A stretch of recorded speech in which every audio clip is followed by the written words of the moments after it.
Hi everyone, শুভ সরস্বতী পুজো। তোমাদের সরস্বতী পুজো কেমন কাটলো? আমার তো বেশ ভালোই কাটলো। সকালবেলা ঘুম থেকে উঠে হলুদ দিয়ে স্নান করে চলে গেছিলাম অঞ্জলি দিতে। দেন এসে খিচুড়ি খেয়ে লাঞ্চ কমপ্লিট করে একটু আধটু মেকআপ করে আবার বেরিয়ে পড়েছিলাম ইউনিভার্সিটি যাওয়ার উদ্দেশ্যে। আমার বাড়িতে তেমনভাবে পুজো হয় না, মাই পুজো করে, তো মাসির বাড়িতে চলে গেছিলাম অঞ্জলি দেওয়ার জন্য। ছোটবেলার পুজোগুলো সত্যি অন্যরকম হতো। পুজো আসার আগে সে কি আলাদাই মজা লাগতো, কত এক্সাইটমেন্ট লাগতো বলো। কোথায় যাবে বল, কোথায় যাবে বল না। জানাবে টেস্টি দিবি না।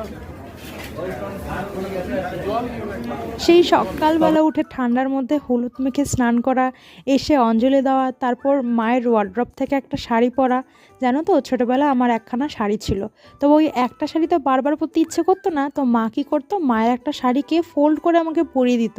তারপর সেই শাড়ি পরে বান্ধবীদের সাথে ঠাকুর দেখার যে কি আনন্দ, উফ, সেই আলাদাই মজা হতো। আর একটা ছোট্ট ঘটনা মনে পড়ে গেল, এই পুজোর আগে আমাদের স্কুল থেকে প্রত্যেকটা স্কুলে গিয়ে টিচারদের কাছে আমন্ত্রণপত্র দিয়ে আসতো। আর এটা যখন হতো তখন বান্ধবীদের সাথে কখন যে সাইকেলে করে প্রত্যেকটা স্কুলে গিয়ে নিমন্ত্রণ করব, সেটার অপেক্ষায় বসে থাকতাম। আমি তো অনেকবার গিয়েছিলাম এভাবে।